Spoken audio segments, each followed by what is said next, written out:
Muhammed Tahir Toğluqning Uyg'urlarda farzand tarbiyasi nomli kitobining davomi. Mikrofon oldida Nurjamol. 4. Farzandingiz o'qituvchilik sharafiga erishgan bo'lsa, bunda mazmunda tarbiya qiling. Balam, sen o'qituvchi bo'lding. O'qituvchi degan millatning avlodlarning ustozi. Ustoz degan bu shavkatlik nomni halol ajrim bilan oqlashga tirishqaysan. O'qituvchi deganning mas'uliyati eng og'ir xizmat. Chunki sen yoki yangi bir ulug' insonni yaratsan yoki avlodlarni nobud qilsan. Esingda bo'lsinki, sendan namuna qilgan yaxshi bir so'z jamiyatning har qaysi qatlamlarida yotlandi. Agar sen so'zing yoki harakating bilan u o'quvchilarga yomon ta'sir bergan bo'lsang, u mangu yo'qol bo'lmaydigan daqqa, saqaytqin bo'lmaydigan jarhatga aylanib qoldi ekan. Aqling bo'lsa, munbar o'tgan har bir soatni fursat va omad deb bilgin. Xalq va mehribon ota-onalar suyimli farzandlarini sana ishinib topshirdi. Ularning umidini to'liq oqlashga tirishqin. U ma'suma bolalarning kelgusi taqdiri ma'lum jihatda sening qo'lingda.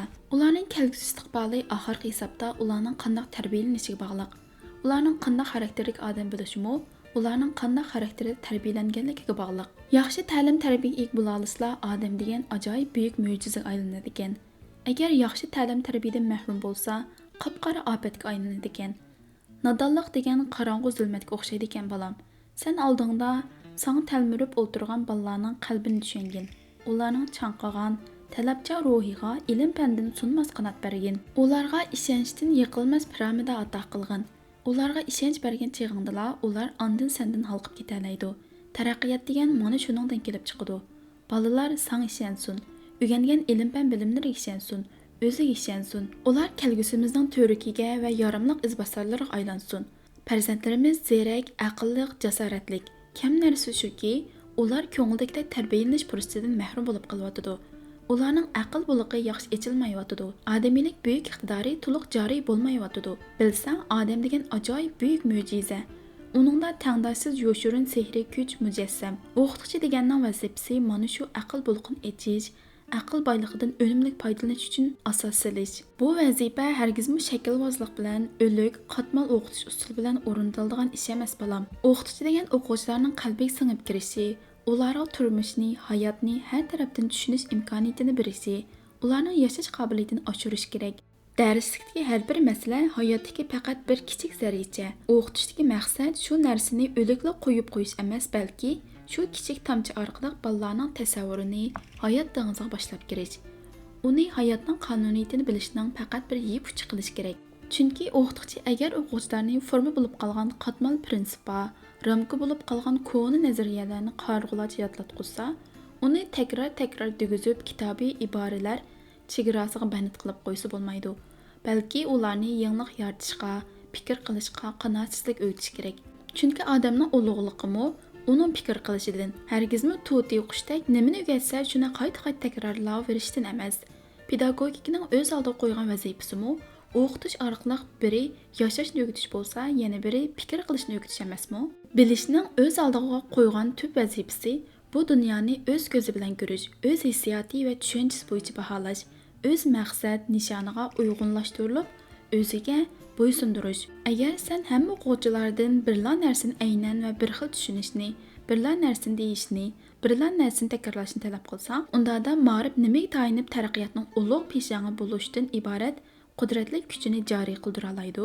Narsalarning qanday bo'lish lozimligini bilish aqlli odamlarga xos. Narsalarning haqiqatan qandayligini bilish tajribali odamlarga xos. Narsalarni yanada takomillashtirgan holda bilish buyuk odamlarga xosdir.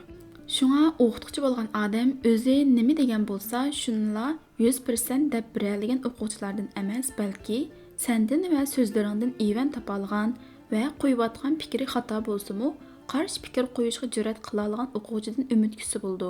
Haqiqiy shogird degan konkret narsalar orqali mavhum narsaning mohiyatini egallaydi. Shunday qilib u sendan halqiya oladi. Balam, maktab degan bolalarning jannati bo'lish kerakki, o'zingning iqtidorsizligi, zolimligi bilan uni tuzoqqa aylantirib qo'yishing mumkin. Sen haqiqiy pedagogga aylana olsang, bolalar sening atrofingda parvonadek aylandi. Sen shamdek ularning sabiy qalbini yoritsan. Zolim bo'lsang, bolalarning qalbini yora qilasan. Vaqtni mu olasan. Shunga har bir soatlik darslar bolalarni yangi bir hayot yo'lini topgandek hissiyatga keltirishing kerak. Ular sendan qechayotganligini his qilsang, o'zingning o'qituvchilikka munosib kelmaydiganligini e'tirof qil. Bolalarning bir soat darsiga sal qarsang, 40 nafar o'quvchining 40 soatlik vaqtiga xiyonat qilgan bo'lsan, ularga vaqtni qadrlashni tavsiya qilib, o'zing amal qilmasang, bolalar sana qanday ishonsin? Sen o'quvchilardan qanday odam bo'lishni umid qilsang, o'zingga ham shunday talabni qo'yishing va shunday qilishing kerak. Sen talabchan bo'l, hargiz zolim bo'lma. O'quvchiga erkinlik bermagan, o'z fikrini yo'rg'ilitib o'quvchilarga fikr qilish, o'z tushunchisini qo'yib beqishga fursat bermagan o'qituvchi, zolim o'qituvchi. Sen o'quvchilarni hargiz eski so'zlar bilan tillama, urma, döt, golvon degandek so'zlar bilan ularni haqoratlama. Bu ishlar dal o'zingning dötligini, nabobligingni oshkorlab qo'yganligingdir. Bolalar hargiz döt emas, bildirolmaslikni o'zingning tajribasizligidan va haqiqiy pedagogga aylanolmaganligingdan ko'rsang bo'ldi. Sen ularga dars so'zlayotgan chog'da har qanday usta san'atkordamu ortiq erkin, harakatchan va jonliq bo'l. Hech bo'lmaganda o'zing o'qitayotgan darsning ruhiy mohiyatini to'liq atrofliq tushunib so'zla. Hargiz o'liklar konspektga bog'lanib qolma. Kitobiy iboralarga bog'lanib qolma. Sening bildiganlaring qanchalik oz bo'lsa, o'quvchilarga beradigan nafmu, ular oldidagi hurmating shunchalik bo'ldi. O'zing qanchalik ko'p narsalarni bilgan bo'lsang, shunchalik erkin va talabchan bo'la olaysan, bolam. Pedagogikada o'qitishdagi asosiy masala nimani o'qitayotganligidan ko'ra, uni qanday o'qitayotganligida. Balam, mustaqil fikrni uyg'ota olmagan, fikr erkinligiga hurmat qilinmagan joyda ma'rif taraqqiyotining peshoni bo'lish rolini yo'qotadi. Sening 1 soatlik darsingni anglagan o'quvchi, sen chiqarib bergan 2 savolni kitobdan tepib javob bersa, shunga munosabatlik boshqa hayot bilimlarini va qonuniyatlarni tasavvur qilish imkoniyati berilmasa, u o'quvchi qopqa qachilab qo'yilgan oyoqlardan qanday farqlansin? Balam, men senga hamma narsani bilishing kerak edi degan talabni qo'ya olmayman. Eng muhimi o'zing o'tayotgan darsingning har bir mazmunini noyat ro'shan bilishing shart. Balam, hozir sapa ma'rifi ta'kidlanyotidi. Buningdagi tub maqsad avlodlarni o'z aqliy iqtidoridan eng unumli darajada foydalanish, o'zida tabiiy mavjud bo'lgan insoniy iqtidorni imkon qadar to'liq joriy qildirish imkoniyatiga ega qilish. Buningdagi oldingi shart o'qituvchilarning sapasini yuqori ko'tarish. Bilishing kerakki, o'qitishdagi maqsad faqat darslik mazmuniga asosan imtihondan o'tkazishli emas, balki jamiyatning imtihonidan o'tadigan odam qilib tarbiyalash. Shunga sen nima degan bo'lsang, tuti qushidek shuni yodlab bergan o'quvchilar emas, balki sening darsingdan evan topolgan, hatto nomuvofiq taraflarga dodil qarshi tura oladigan, xato bo'lsa-mu o'zining fikrini qo'yishga jur'at qila oladigan o'quvchilarga ko'proq ko'ngil bo'lgin. O'qituvchi degan shaklvozlik qilsa, numurg'ala qarg'ularda cho'qinsa bo'lmaydi. Eng muhimi aqlni hurmatlashni bilgin. Balam, ma'rifning muqaddas vazifasi odamni takomillashtirishdir. İnsani takomillikning ochqichi aql bulqini echish. Odam barliq mavjudotlardan aql muqaddasligi bilanla ustun turadi. Aql organi dunyodagi eng chiroyli gul. Bu xosiyatli gulni echiltirmay nobud qilib etishdan ortiq mahrumlik bo'lmaydi. Aql qayerda bo'lsa, ulug'lik shu yerda bo'ldi. Aql, idrok va bilim qayerda kamal topsa, shu yerda ulug' muvaffaqiyat nur chachidi. Uyg'ur xalqi aqlli, botur, jasoratli xalq. Uyg'ur xalqining tarixiy asosi intayin kuchli. Uyg'ur ma'rifi dunyoga dangliq nurg'un olimlarni yetishtirib chiqqan. Shuning uchun Uyg'urlarning dunyo madaniyat munbirida mo'tvar o'rin olgan chog'lar bo'lgandi. Hozir Uyg'urlar nima uchun dunyo madaniyat sahnasida bir kishilik o'rin tutish salohiyatidan mahrum bo'lib qoldi? Xalqimiz nima uchun nodonlik qabahatining changildan qutula olmadi? Buning turli tarixiy va ijtimoiy sabablari bo'lsa-mu, eng muhim tarbiyalanishimiz yetarsiz bo'lib qoldi. Shuning uchun nurg'un avlodlar o'zining haqiqiy odamiy qobiliyatini joriy qilish fursatidan mahrum holat yashamoqda. Ularning harakat faoliyatlari o'mchikning harakatidek oddiy va takrorlikdan xoli bo'la olmayotidi. Butun hayotini aplab qursoq to'yg'izish bilan o'tkazotidi. Buningdan ortiq mahrumlik bo'lamdi? Balam, 21-asrda insonlar orasidagi raqobat texim o'tkazilishidi. Aqliy kuch selishtirmasida nihoyat zo'r o'zgarishlar bo'ldi. Insonlarning tabiat ustidagi hukmronligi zo'r darajada kengaydi. Ma'rif insonlarning buyukligini texim namoyon qildi. Millatning kelajagi, taqdiri, gullanishi yoki zavolliq yuzlanishi yanada ma'rifning universal iqtidoriga bog'liq bo'ldi. 21-asrdagi raqobat yanada aqlning raqobati. Insonlar sapasining selishtirmasi yanada aql sapasiga tirildi. Shunga 21-asrni qo'ldan bermaslik, millatning kelajagini qo'ldan bermaslik, millatning yashash iqtidorini yuqori ko'tarish uchun o'z burchingni haqiqiy ado qilgan. Shundala sen haqiqiy ma'nodagi vatanparvar bo'la olaysan, millatparvar bo'la olaysan, avlodlarga yuz kela olaysan, vijdoning yuz kela olaysan, kasbing yuz kela olaysan. 5. Bolangiz dehqon bo'lsa, bunday mazmunda tarbiya qiling. Yer yuzidagi ulug' ushaq hammasining dasturxonidagi esil g'izolar, Nazu nimmetler mana şu dehqon mehnati, zaminning nimmati. Dehqon tarixdan buyon yerga bog'lanib, yerda tovlanib, zaminni yashartdi. Yerga jon va ruh bag'ishladi. Biroq o'zi ancha rohat ko'rolmadi. Ajri tariga yarasha baxt huzurini surolmadi. Biroq ular yanala umidini o'zmadi. Jamiyatning nurg'un eg'ir yuklari kelib dehqonnilar bosdi. Ularga bilimni ruslashirish imkoniyatini bermadi. Shuningmi ularning do'lisi optab ko'rmadi. Eng muhimi dehqonlar atrofliq tarbiyalanish fursatiga erisholmadi. Shuning bilan nodonlikda, madaniyatsizlikda ayblandi. Dehqon ulug', biroq haqiqiy dehqon bo'lmoq to'limi tez. Chunki yaramliq dehqon bo'lish uchun donolik kerak. Madaniyat va yuqori darajadagi ilm-fan bilimlar kerak. Nodonlik bilan dehqon yuzi mangu kulmaydi. Zamon taraqqiy qildi, tarix o'zgardi. Endi yanılar nodonlikda ingiraverishni Allohmu ravo ko'rmaydi. Üzme pişti, o'rik pişti, sen nimishqa pishmaysan deb yetaverishga bo'lmaydi. Sana men bu xususda mundaq bir qancha tavsiyamni va tajribamni eskartib qo'yay bolam. Birinchi, haqiqiy dehqon bo'lib, dehqonchilik orqali boy bo'laman deydigansan, yerdan to'g'ri, unumli foydalanishni bilgin. Yerdan haqiqiy foydalana olsang, u oltin qo'ziq. Yerni aldasang, yermi seni aldaydi. Bizning bunda bir maqol tamsil bor. Sapan vaqtida puxtuluq bo'lsa, hamon vaqtida janjal bo'lmas. Yer degan qilgan emgakka qarab kuladi. Biroq qara emgak tayinibla maqsad didarni ko'rgil bo'lmaydi. Yer deganga odamdan boshqani terib undirgil bo'lganligini bilsan-ku. Shunga yolg'izli bug'doy, qo'noq, paxta bilan cheklanib qolmay, bozor nimani talab qilsa, turmush ehtiyojing nimani taqozo qilsa, shuni terib foydalangin. Bir yil ishlab muzning suvga ketdi, qoldi qatiqning 4 puli degandek qarzga ishlaydigan ahmoqlikni qilsang bo'lmaydi. Sen hech bo'lmaganda har bir emgak kuningga 20 ko'ydan aylantirgan chig'ingdimi bir yilda aron 7000 yuan kirim qila olaysan. Hozirgi iste'mol saviyasida shuningdimi yana namrat o'tishing to'g'ri keldi. Tafovutning chiqimini qamday olmaydi. Shunga sen oldi bilan bilimingni oshirib, dehqonchilik mahsulotlarining sortini yaxshilashga tirishqin. 1 kilogram mahsulot oldiganning o'rniga 2 kilogram mahsulot ola oladigan sortlarni yetildirsang, emgakka tushliq ish bo'ldi. Yana biri yolg'izla etizig'il bog'lanib qolma. Yolg'iz etizig'il yo'lini olgan dehqon ro'noq topolmaydi. Qo'lingda qo'shimcha biror hunar bo'lsin. Baqmachilik, bog'vanchilik, ko'ktatchilik qatorliq ishlarni qo'shimcha qilgan. Bir chorak bug'doy setib 1 kilo uzum, 1 kilo go'sht yoki bir tahsil lag'man setib olib yesang, qanday ro'noq topsan? Ikkinchi, o'zingning qiymatini haqiqiy tunig'in.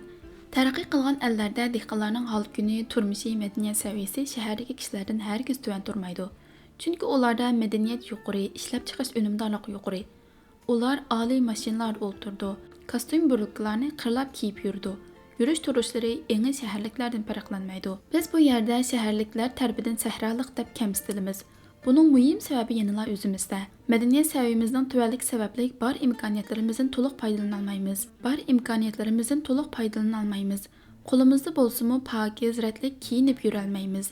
Ishdimi, bozordami birla kiyimni kiyib olib qasmoq qilib o'tamiz. Hamma narsa o'zimizdan chiqadigan turib, o'xshib tamoq etib yeyolmaydiganlar xeli ko'p. Shuningmi boshqalarning ko'ziga ilinmaymiz. Aslidan olganda bolam dehqon bir kun emgakdan to'xtasa, butun zamin ofatga yuzlandi. Bilsang televizor, mashina va boshqa zamonaviy aslahalar bo'lmasa-mu, yana yashagal bo'ldi. Ochliq bo'lmasa yashash mumkin emas. Madaniyatning bo'lishi mumkin emas. Shunga bizni hech qanday odamning kamsitishga haqqi yo'q. Biroq bizning davr taraqqiyotiga va talbiga mos holda madaniyat sapoyimizni o'stirish haqqimiz bor. Pokiz, chiroyli kiyinib shahar ko'chalarida erkin, bahuzur yurish haqqimiz bor. Zamin ato qilgan maishatlardan foydalanib baxt huzurni surish huquqimiz bor. 3. Balam, sen bu dunyoga faqat ishlash uchun kelmading. Ishlashni bilib, o'zing ishlab chiqarayotgan mahsulotlaringning qiymatini bilmasang bo'lmaydi. Chunki har qanday narsaning uningga singan emgak va hayotdagi qiymatiga munosib bahs bo'ldi. Bir chorak ochliq edish uchun qancha emgak kuni ketadi? Buni hisoblab baqqanmi? Agar bir emgak kuni ketsa, bir chorak ochliqning qiymati oz deganda 20-30 yuanga yarish mumkin. 2 emgak kuni ketsa, 40-50 yuanga yarish lozim. Shundalar tangpungliq, barobarlik, tang taraqqiy qilish bo'ldi. Agar sen bir chorak bug'doyni 10 qo'yga satsang, 150 chorak bug'doyga bir televizor setib olaysan.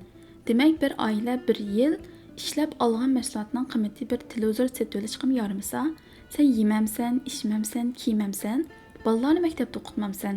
Bilginki, dehqon emgakining qiymati haqiqiy kapolatga ega bo'lmaydigan, hargiz boy bo'la olmaysan. Balam, shunga angliq yashag'in. O'ttir asr engida turavermagan, mashin odamda qarsiq ishlayverma. Angsizlik madaniyatida qayerda hukm sursa, shu yerda xurofotlik va jaholat hukmronlik o'rniga o'tadi. Bilim faqat shaharliklarga lozim deb qarama. Biz dehqonlar uchun eng yaramlıq doktor, olimlar texmi zürür. Sen tirishib bilim saviyangni oshirg'in. Nodonlik, madaniyatsizlik, nomrodlik, haqoratini yo'g'in. 6. Farzandingiz tijorat bilan shug'ullanadigan bo'lsa, bunda mazmunda tarbiya qiling. Balam, bozor degan bir jangga. Sen bu savdo bozorga kirgan ekansan, savdo qonuniyatiga amal qilg'aysan. Oldi bilan shuni samanga selib qo'yaki, halol tijorat qil. Bunda deganim niyat durust bo'lishi, tarozang to'g'ri bo'lishi kerak. Yana biri kishilarga foydali mollarni tutqin. Herkes kishilarga ziyon yetkazadigan chekimlik, ichimlik va boshqa buyumlarga yaqin yo'lamag'in. Yana biri saxta, nachar narsalarni tutmag'in. U narsalar garchi sana bir mezgil foyda keltirganda qilgan bilan, oqibati o'zingning halokatiga so'rab boradi. Hozir kishilarning ko'zi ochilib ketdi. Iste'mol saviyasi o'sdi. Ular nachar molning arzini yo'q, yaxshi molning qimmati yo'q degan qoidani obdan tushunadi. Tijorat degan xaridor bilan ko'klaydi. Xaridorlarga yomon niyat bo'lib qochirvassang, seni tijoratchi degil bo'lmaydi. Balam, tijoratning eng muhim qonuniyatidan biri bozor uchiriga ahamiyat bergan. Burunqiga o'xshash birla ham tijorati bilan umr bo'yi shug'ullangan ish kelmasga ketdi. Mahsulotlar kunni bir yangilanib turyotidi. Shuningdek, kishilarning yangi narsalarga bo'lgan qiziqishi eshib beryotidi.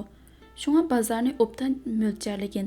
Kishilarning intilishlarini, qiziqishini, yerlik aloyidliklarini obdan kuzatgin. Qarsiq ish qilma. Yana biri boshqalarni do'rab, o'zingga non berayotgan tijoratdan voz kechma. Ba'zi kishilar pukuni bunda tijorat qilib shunday boy bo'lib ketibdi degan uchirma gaplarni anglabla bir opda yurishayotgan tijoratga qanoat qilmay, o'ziga munosib bo'lmagan tijoratni qilman deb bor vaslidan ayrilib qoldi. Sen hargiz undaq insofsizlik yo'lini tanlama. Balam, uchurni saqlashga ahamiyat bergin. O'zing topgan yo'lni otang'imi berma degan so'z shuningdan aytilgan.